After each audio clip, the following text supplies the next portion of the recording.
Halo, ketemu lagi di Offset Duo edisi hari Selasa, di mana kita sempat kemarin libur sejenak karena Coach Yasin butuh apresiasi diri, butuh liburan kemarin. Ya nggak apa-apa, lagi di waste sejenak. Dan akhirnya kita tayang lagi di hari Selasa. Dan besok kita libur juga Coach ya, hari Kamis ya. Karena Iyalah, lebaran. Lebaran kan pasti Pasti libur libur. sejenak. Lagi pula kan Liga Champions juga baru Tapi leg gue ngasih live Liga reflection. Champions itu kan baru leg pertama. Leg pertama. Nah, leg kedua kita betul. ada. Ya. Karena kan biasanya mainnya masih alot-alotan, Iya. masih hati-hati. Ya. Nggak Arsenal bantai 3. Nah, ini kita langsung to the point, lihat bagaimana preview-preview di Liga Champions. Ada Arsenal lawan Bayern Munchen, ada PSG Barcelona, ada City lawan Madrid, dan juga ada Dortmund lawan ATM.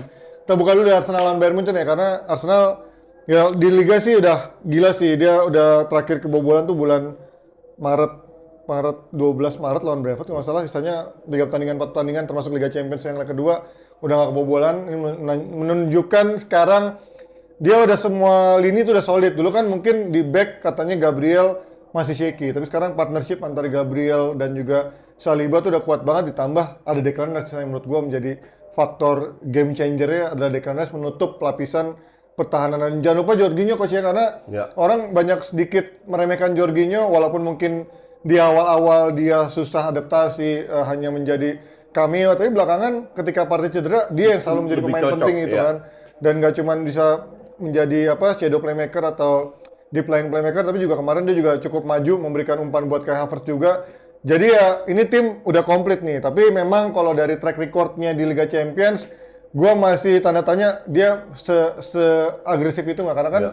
kemarin di leg pertama lawan Porto sama leg kedua kayaknya mainnya agak slow starter juga kan. Terus juga di fase grup pun juga sebenarnya nggak bagus-bagus amat, termasuk yang lawan PSV juga nggak bagus. Nah, sekarang gimana Coach lawan Bayern Munchen? Lo ngelihat kan tadi Bayern Munchen juga baru kalah lawan tim promosi. Ya. Ini bisa Nggak, menjadi pembantaian ya? Arsenal harus berani bermain seperti biasa, nggak kayak lawan City. Hati-hati banget ya. Ya, nggak kayak lawan City, harus berani bermain seperti biasa, dan kalau itu harusnya mereka menang. Ya, ya. Tapi kalau ngeliat kemarin Munchen, gue melihat kemarin dari sisi Munchen kalah sama tim promosi justru dengan cara yang biasanya dia menang, itu bermain pragmatis Coach. Dan kemarin gue lihat beberapa golnya, yang 3 gol itu counter pragmatis dari blunder. Partnership antara Upamecano sama Kim Min-jae jelek banget. Nah ini makanya yang gue lihat Tuchel tuh kayaknya belum menemukan partnershipnya. Kadang-kadang De Ligt di sana, kadang-kadang Eric Dyer di sana. Ini menurut gue bisa dibombardir nih sama si Arsenal kalau dia nggak bisa cepat-cepat menemukan performa di lini belakangnya si Munchen ini, si Tuchel ya. Ya. Tapi nothing tulus kan, dia juga udah bakal cabut juga. Gitu. Bakal cabut juga. Jadi emang sikon ruang ganti di Munchen itu udah nggak kondusif. Sementara Arsenal benar-benar lapar dan mereka tahu Iya. sekarang nih kesempatan karena City lagi bereksperimen. Ya. Madrid tahun depan datengin Mbappe. Hmm. Kalau mau Champions League, Barca lagi jelek. Jadi sekarang ini waktunya sekarang. Dan tahun depan Munchen pasti bebenah. Pasti datengin. Nah, sekarang lu harus jadi juara Champions League. Anjing. Jadi lu dua-duanya nih yang lu bilang sekarang waktunya nih. Champions League sama Premier League kan. Ya. Tapi berarti lu sekarang udah benar-benar pede dengan squadnya dong di sisi striker ya? Selama Karena- nggak cedera. Oke. Kan Itu yang jadi masalah kan. Ya, ya, Selama nggak cedera. Walaupun kemarin lawan Brighton. Siapa? Sorry, bukan Brighton. nggak sebelumnya Luton. Ya, lawan Luton kan ada 5 pemain dicadangin kan. Ya. 5 pemain dicadangin yang menang 2-0. Tapi mainnya juga keren, juga bagus. Cuman kelihatan lah kelasnya beda. Ya. Jadi selama full team, gue pede. Dan gue kemarin ngeliat di akhir pekan kemarin si Arsenal sebenarnya juga memang gue kemarin baca di timeline gitu ya. Memang kalau dia punya striker yang decisive mungkin akan lebih ngeri ya, karena Dia akan lebih ngeri. Gapsus berapa kali dapat peluang, Betul, terus juga Martinelli, terus juga ya gol-golnya pun gua sebenarnya kan penalti, terus yang terakhir yang Trossard pun juga dari counter udah setengah lapangan gitu. Jadi memang dia butuh momentum seperti itu di saat peluang-peluang yang harusnya bisa clean chance yang di kotak penalti sering banget dibuang, kayak Gapsus buang peluang, Martinelli buang peluang, Saka juga buang peluang juga. Justru gol-golnya dari situ. Tapi ya mungkin ini gaya main Arteta sejauh ini gitu ya. Dia tetap bisa menghasilkan gol-gol ya dari mana aja caranya, nggak cuma dari striker yang memang kotak penalti gitu kan Coach. Ya. Dan yang susah itu kan menjaga konsistensi. Orang bilang jadwal Arsenal lebih berat. Iya, lebih berat di atas kertas. What makes you think Liverpool menang lawan tim menengah ke bawah, belum tentu juga. Lawan Luton aja mereka seri kok. Lawan MU aja seri ya. Iya. Loh, Liverpool itu nggak pernah menang, sekali menang lawan Big Six. Ya. Hanya sekali lawan Chelsea di kandang. Sisanya either seri kalah lawan Arsenal, kalah lawan Spurs. Ya. Jadi lu seri-seri aja, 2 kali seri aja udah ketinggalan lo. Justru dia kalau lawan yang tim-tim papan atas malah berat ya Big Six ya. Tapi kalau lawan tim-tim kecil kayaknya ya banyak juga lawan tim-tim yang menengah ke bawah menangnya tuh last minute juga gitu kan. Iya. Ya walaupun Ya, mungkin karena itulah pada Salah nggak ada ya repot. Tapi kan Arsenal jarang coach ketemu tim dari luar Eropa ya, itu gue bilang kan faktor mentalitas Eropanya. Lo mungkin nggak kan kalau Atletico kan lo kemarin sama Inter lo bilang di Eropa beda, Atletico akan menunjukkan taring. Menurut lo mungkin bakal gitu nggak dengan kualitas mainnya sebenarnya ngeri kan? Lo lihat ada Alphonso Davies, ada Leroy Sané, ada si Di atas Harry kertas Kane, ya kan? ngeri. Atas kertas. Dan terbukti mereka ketinggalan jauh banget lawan Leverkusen. Bukan kacau. tipis kan. Iya, Kalau iya. tipis oke lah, bisa lah faktor luck dan ini jauh banget. Artinya lo emang nggak bagus. Ya. Musim ini lo emang nggak bagus dan ya sekarang Arsenal harus membuktikan karena semua itu kan ada yang pertama kali. Nah UCL ini semoga yang pertama kali karena City pun mengalami hal yang sama. Ya. Orang bilang, oh ketemu Madrid City nggak punya mental ya menang-menang juga kalau lawan Madrid. Tahun lalu akhirnya bantai Iya. kan ya kan.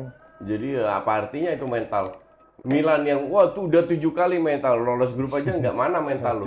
Udah beda 10 tahun, mentalnya Iya. udah beda lah. anjir. Jadi apa artinya mental? Nggak ngerti gue tuh. Itu mah history lebih tepatnya, bukan Itulah mental. kalau kan. netizen kebanyakan otaknya dicuci sama data. Iya. Hal-hal kayak gini yang terjadi.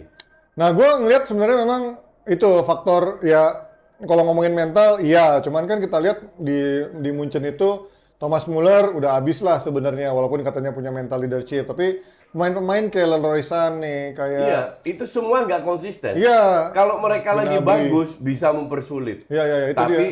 2 leg harusnya Arsenal bisa. Tapi kabar baiknya buat Munchen, main-main yang tadinya absen tuh udah balik semua tuh, Leroy Sané, Pavlovic, Neuer, Mazraoui. Ya semoga ini akan menjadi lebih Whatever Imbang lah. lah. Semua balik.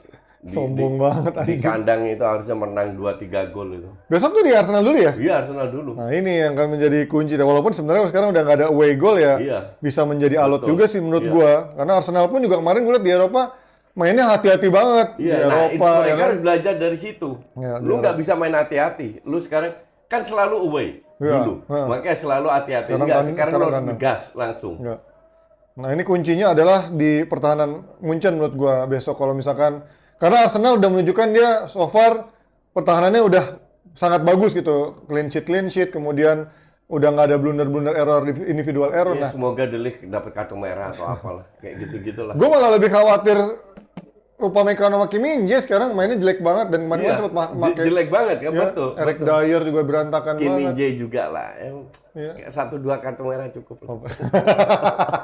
Anjing sombong banget ya, gue nggak yakin sih. Gue bilang ini akan menjadi laga yang cukup alot karena masih leg pertama. Nggak Arsenal menang.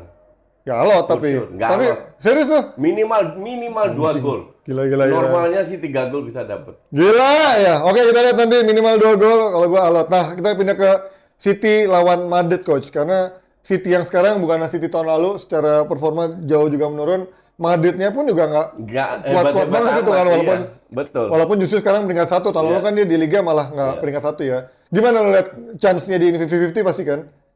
Enggak, gue tetap City. Serius lah. Iya. Even- City yang lolos, bukan City Iya, yang iya. menang. City yang lolos. Oh, oke. City yang lolos. Main di kandang mana dulu? Madrid dulu kan? Madrid dulu ya, Madrid dulu, Madrid City Nah, kan. ini feeling gue ya mungkin City menang 1-0 atau seri, tapi City akan selesaikan di rumah. Wih, iya sih bisa sih karena gue kemarin ngelihat dari permainan City ya setelah di bulan Maret agak berantakan, tapi gue bilang masuk ke Grealish itu jadi cukup penyegaran untuk variasi ya karena dia coba berkali-kali Doku, terus ada Foden sama Bernardo Silva diputar-putar kiri kanan tuh kayak somehow kayak ada kejenuhan. Nah kemarin menurut gue Grealish bisa memberikan take ons yang lebih berani coach karena gue lihat kemarin kerja sama dia sama De Bruyne beda sama Foden tuh. Foden menurut gue jago tapi sering kebaca. Nah Grealish itu menurut gue kadang-kadang berani main nekat yang akhirnya ngebuka chance ya. Walaupun lo bilang skillful buat no vision tapi somehow 2 tahun 3 tahun terakhir Sekarang udah agak mendingan. Nah di Sekarang 3 agak tahun di mendingan, situ lumayan dia udah lumayan belajar dan dia kan interview katanya kalau udah seorang De Bruyne manggil dia Jack pass Ya pasti dia pas itu karena di tahun ini ada seorang Kevin De Bruyne. Jadi kayaknya dari situlah tercipta chemistry dan juga akhirnya pengertian udah nggak no vision tapi pelan-pelan dia bisa memberikan something different di saat Doku atau misalkan Foden lagi agak berantakan. Karena tahun lalu kita lihat waktu lawan Madrid itu Bernardo Silva yang on fire. Nah, sekarang kita lihat dari siapa dari City yang akan on fire. Nah, dari sisi Madrid Vini kayaknya kemarin sempat absen. Nah, sekarang kayaknya udah balik coach. Menurut lo dengan Vini sekarang kerja Vini sendirian pun nggak nggak konsisten dan banyak cedera kan tahun ini kan absen cedera Sangat akumulasi nggak kartu. konsisten. Apalagi kalau dia taruh Bellingham di sisi kiri, udah mandul juga itu. Gue sih khawatirnya Madrid itu di sisi belakang sih karena gue nggak melihat ada konsistensi di sisi belakang yang cukup oke gitu. Iya. Kadang diganti-ganti terus, Karena kadang banyak bagus, yang kadang cedera nggak. juga Iya kan? kan. Kadang-kadang Nacho, kadang-kadang si Rudiger, Alaba cedera. Jadi Kalau mungkin- Madrid full team mungkin akan lebih dan seru. kipernya Lunin kan, nggak ada Courtois kan. Jadi itu menurut gue nggak ngaruh banget. iya, ngaruh banget Lunin sama Courtois tuh ngaruh banget. Iya. Ya, di leg pertama, tapi lu bilang City lolos. Di leg pertama di Madrid, tetap Madrid ya? Karena kandang Madrid dulu ya? Ya itu tipis. Atau ya. tipis ya, 50-50 tapi baru ntar lu bilang di Ya, leg 50. di kandang Ya. City akan menjadi penentunya ya. Dihabisin. Nah kalau PSG Barca coach, Nah ini yang 50-50. karena lu susah ngeliat Barca sekarang ya. Kalau Barca main konsisten, Ya, bisa aja menang lawan PSG. karena kan so far Barca lagi oke Iya. nih kan. Lagi ya oke. Oke-nya ya kan oke bisa sekali match nggak oke. Ya. Sekali match nggak oke itu bisa selesai. Main di PSG dulu kan? Main di PSG dulu. Ya, dan kalau kalah pun kalau kalah 3-0 selesai. Ya. Tapi kalau salah 1-0, 2-0 aja masih bisa. Karena kemarin PSG juga baru ini kan, baru Seri. seri itu juga karena Mbappe masuk kan jadi Gonzalo Ramos. Sementara Barca dari sisi istirahatnya cukup panjang kan, dia udah nggak main terakhir tanggal 30 Maret. Jadi cukup recovery-nya cukup segar. Tapi ya. siapa kok? Dan De Jong bisa main. Nah, ini yang gue pengen tahu nih, kan kayaknya Christensen juga masih 50-50 tuh. De Jong nggak main kan? Ya. Gavi pasti nggak main. Pedri main nggak bisa Ya, main? De Jong main, bisa main. Ya, De Jong main. Gavi nggak bisa main. Pedri? Pedri mungkin bisa. Ya berarti dari sini udah Balde Pedri juga. kalau nggak bisa main, setahu gue di leg kedua udah bisa main. Back kirinya siapa sih coach? Sekarang kan Balde juga belum tentu main kan? Cancelo. Oh iya ada Cancelo, kanannya Konde atau Araujo ganti-gantian. Iya. Kurbasi, Frankie De Jong. Kalau Frankie De Jong nggak ada siapa dong coach? Sekarang siapa? Oh si kan biasanya kalau nggak Frankie De Jong Christensen. Gundogan, Gundogan si Lopez Fermin Lopez ya sama atau lagi siapa? sama si Terakhir tuh siapa? Gue sampai lupa formasinya si Barca tuh lawan La Palma. Sama Sergi yang dia ya, ngasih umpan apa itu kan, Sergi. cukup oke lah. Ya. Oke lah. Sebenarnya Rafinha, Lamine Yamal. 50-50 lah ini. Ya. Dengan segala kekurangan, 50-50 lah. Bedanya mungkin dari sisi eksplosifnya PSG menyimpan eksplosivitas yang lebih besar. Tapi kalau dari sisi chemistry dan dari sisi cara main sih gue melihat Barca lebih bagus sih dibandingin Ya. PSG yang lebih ngandelin skillful ya. Oke, prediksi berarti lu di awal ini 50-50. Tapi kandang PSG? Iya kandang PSG dulu. Atau sorry, PSG bisa menang. Ya. Anjir lu agak pesimis ya sama Barca ya tahun ini. Walaupun udah so far trennya agak bagus ya. Ya. Bagus dari mungkin permainan, dari menang ya, Ya. tapi nggak dari permainan. Terakhir Atletico Madrid lawan apa? Dortmund ya? ATM lah. Iya, sini juga susah tuh gue melihat. Tapi ATM juga nggak konsisten amat sih. Nggak konsisten, tapi Tapi ya they itulah. have that magic moment. Iya. Mental petarungnya memang besar ya. Ya. Nah terakhir coach, lo kan udah bahas di member nih. Soal kemarin penaltinya Nggak penalti. nggak penalti kan? Karena Kan udah di replay kelihatan. iya ya kan, nggak kena kesentuh. kan. Dan itu nggak dilihat Dia VAR udah sama geser sekali. bola ke kiri dulu, Iya. terus di slidingnya di samping kakinya. Ya, dan dan itu nggak dicek pada dan si fakta. Harvey-nya emang pintar memanfaatkan. iya, Tapi masalahnya emang ada VAR itu yang gue bingung kok lu. Kok lu nggak cek? Iya. Nah, wasit di sana memang diberi wewenang kalau Untuk dia ya. yakin Iya, nggak iya. perlu cek. Dan dia katanya yakin banget Iya, ya. dan ini ngeliat. harus dirubah sistem ini. Di mana lu tetap manusia. Iya. Sistem ini harus dirubah. Kalau di Eropa itu akan dicek dan nggak akan dikasih penalti.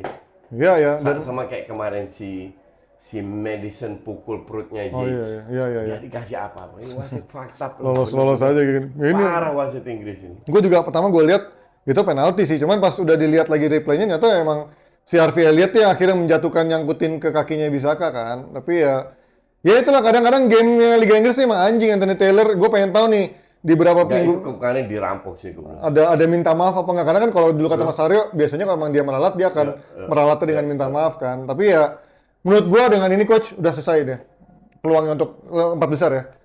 Kalau ternyata Liga Champions jadi 5, mungkin dia bisa. Tapi kalau Tetap bisa. gila, karena cuma tinggal butuh 4 kemenangan dari sisa game ini untuk bisa Spurs untuk 8 bisa. match kan sisa. Iya, kan sementara dia sama Spurs bedanya hampir 11. Nah, dia cuma Kan butuh 4 4, kemenangan kan. Iya, gua susah sih melihat.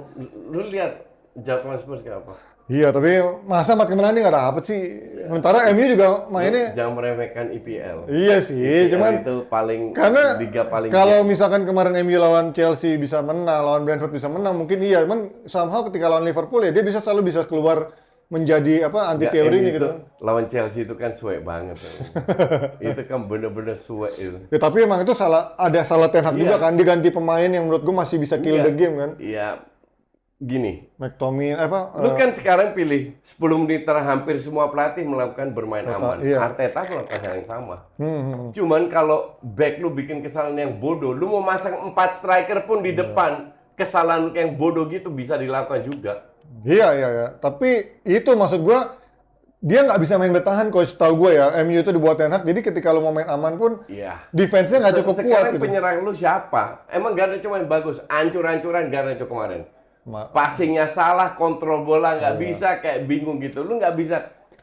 Pada saat Garnacho lagi jelek, ya emang jelek. Dan pilihan lu nggak banyak. Jadi wajar lu main bertahan 10 menit terakhir. Cuman kalau Dalot sama AWB sebelumnya, Dalot dan AWB AWB lawan lawan Brighton, Chelsea. lawan Chelsea nggak bikin kesalahan yang Iya. tolol kayak gitu kan, lu Nggak bisa ada dapet cerita. 3 poin gitu. Iya. Ngerti nggak? Iya. Jadi apakah itu salah tactical? Ya enggak lah.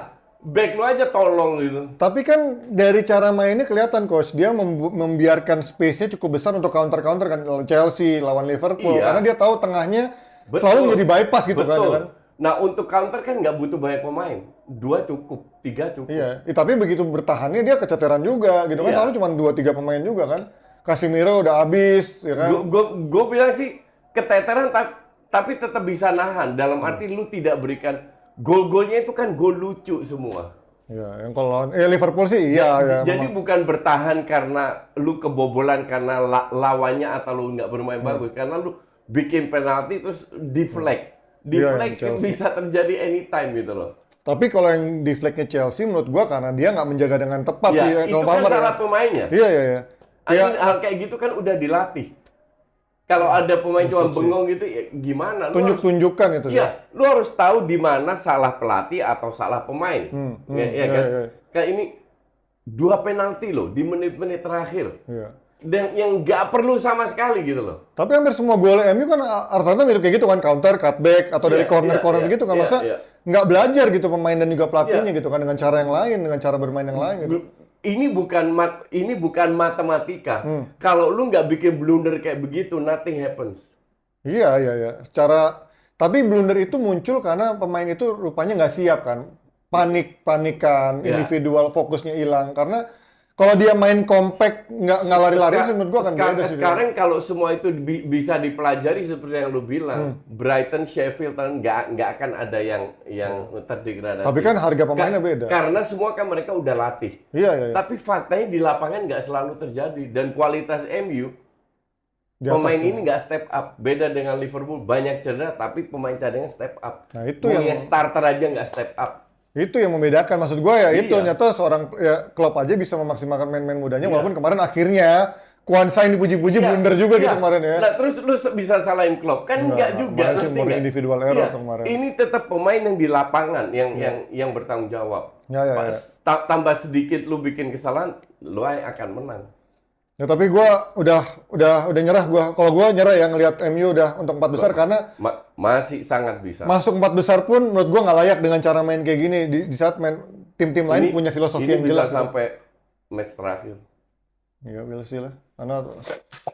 Karena kayaknya kalau Aston Villa udah mulai kehabisan bensin, tapi kayaknya kalau Spurs belum akan kehabisan bensin. Ya semoga aja Spurs juga kehabisan bensin. koefisiennya Inggris bisa sampai 5, jadi MU bisa tembus ke 5 Liga Champions dan ini menjadi krusial untuk dia membangun timnya lebih bagus lagi karena bisa belanja kan. Kalau dia nggak tembus Liga Champions, otomatis nggak bisa belanja lebih banyak, jual pemain juga nggak laku, Ten Hag pun juga akan susah untuk bisa membangun timnya dengan tambahan-tambahan pemain barunya. Oke, Kita akan update lagi dari Liga Champions enggak, Ding? Dari minggu depan hasil-hasil karena Liga Champions ini kita akan off dulu. Minal aidin wal faizin, mohon maaf lahir batin buat semuanya. Ya. Sampai ketemu Selamat lagi di minggu Lebaran. depan. Selamat lebaran semuanya. Bye bye.